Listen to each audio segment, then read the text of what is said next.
All right, so much for the Ottomans. Oh yes, something else I want to say about the method of these people's methods of fighting. Back in the old days, when they first started out, they fought from horseback. And they were really good at fighting in the open deserts, the open plains where there were no trees. They have proven to be very inept fighters when fighting in an area with thick vegetation, with a lot of bushes, undergrowth, not a hills. I mean, it's one thing to have an army that can just swoop down on an enemy, and they had plenty of courage to swallow them up. But then they got into Spain, and they conquered Spain for a while, but they couldn't hold it. Again, Spain is a land of a lot of mountains and a lot of trees, and they couldn't hold that Spain indefinitely. But when they went into India, which I'm about to mention, they conquered the part of India that has few trees. But then when it started drifting south into India that has a lot of vegetation, a lot of bushes, a lot of trees, they simply could not do well.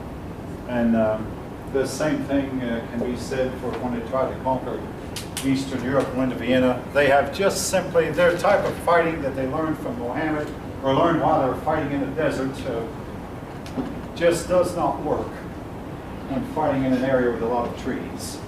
All right, the Safavids.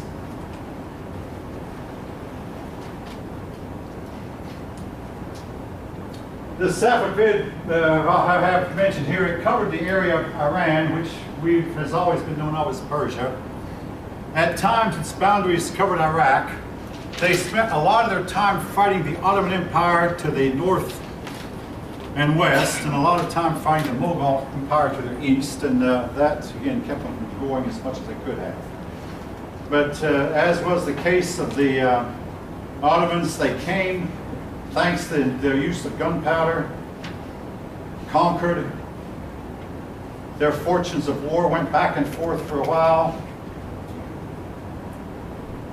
And then they collapsed, as was the case of the Ottomans. What made them collapse? I'd say lack of innovation, lack of freedom, lack of working together, constant fighting amongst themselves.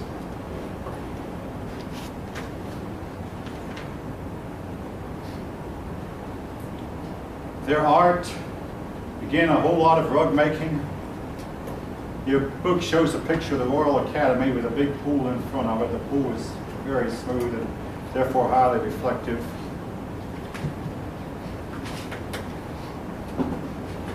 In a mention of literature, I want to mention this. Persian literature features stories called the Arabian Nights. Your book does not mention them in this context because the stories of the Arabian Nights actually came much earlier. And I think every American school child possibly has read some stories of the Arabian Nights that features Alibaba and the 40 Thieves. And what's that? Aladdin and the Lamp, yeah. Aladdin and the Magic Lamp, Alibaba and the 40 Thieves. There's Open Sesame, that's part of the Alibaba, 40 Thieves, yeah. Sesame Seed, yeah. Again, that comes from an earlier time period. It has been said that the Arabian Nights is the Muslim world's greatest contribution to the field of literature. Again, I'm going to commend them. It is fairly high quality literature. Your book only deals with the Safavids for a couple of pages. Then we move on finally to the Mughals. Again, if you look on the map, you'll notice the Mughals covered part of northern India, and actually it looks on the map like they had most of India. And again, they had several things going in their favor. Number one, the people of India were using elephants to fight, and it was finally learned that a man on a horse was better than an elephant. And what way was simply the man on a horse could actually fight a foot soldier. The elephant could not. And the man on the elephant was actually too far off the ground to be an effective fighter of persons who were not on elephants. Also, the horses were much faster. And if you're faster than your enemy, you can decide whether to fight him or not. If you decide he's too much for you, all you got to do is turn and run. But if if you're faster than he is and he doesn't want to fight you, he can't run if you want to fight him. So speed is a big advantage, and horses have that advantage. The advantage over elephants. The Muslims also had better rifles at first, but again, they could not conquer the southern part of India. And part of this, I think, has to do with their mounted cavalry was effective, very effective in fighting in an open desert, and far less than effective in fighting in an area with a lot of vegetation.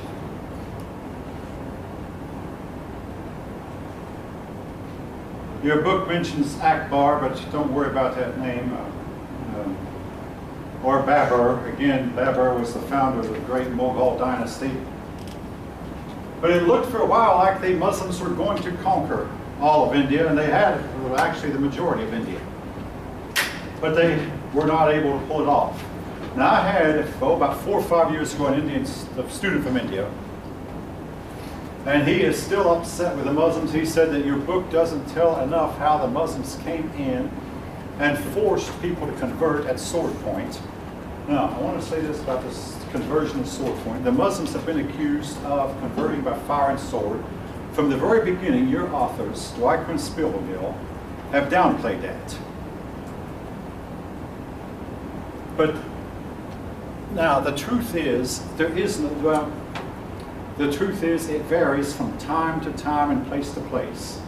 Certain generations of Muslim conquerors did try to convert by fire and sword, and many of them did not. Some of your Muslim rulers were very tolerant of other religions, and some were not.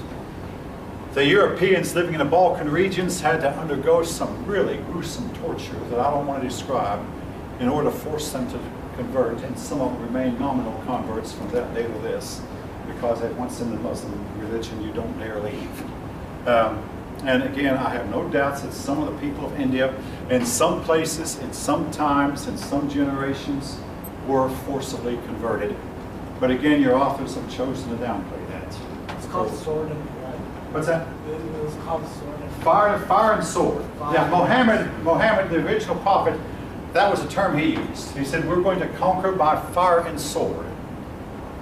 We're going to force them into conversion. And the Muslims have denied that they use it.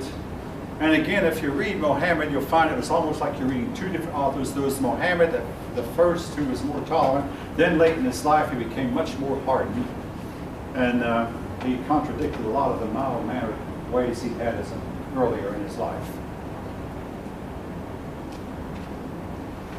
Religion and state. Now, one thing that the Muslim world has never been able to do is separate religion from state.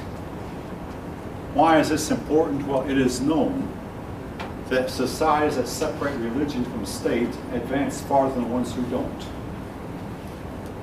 And I want to go on record as saying one of the things that Western Europe did right was they wound up separating religion from state, church from state. Now, I mean, this picture is not, there were times when the church controlled the state. I think that was wrong. There were times when church and state were at each other's throats. That was wrong. When the smoke cleared, both Catholic and Protestant wound up, the church was the church independent of the state, and the state was the state independent of the church. The Muslim world has never been able to achieve this independence. The Byzantine Empire also was never able to achieve this, and Latin America, we'll talk about Latin America from time to time, they've never been able to separate church from state. The places that have generally advanced technologically, scientifically. The places that have not, and again, nothing against the church, it's just the church should not be married to the state. And the state should not be married to the church. And this is something that most people today would, most Americans at least would agree with. Even your avid churchmen say church and state should be separate. Islamic world was not able to make any separation between the two.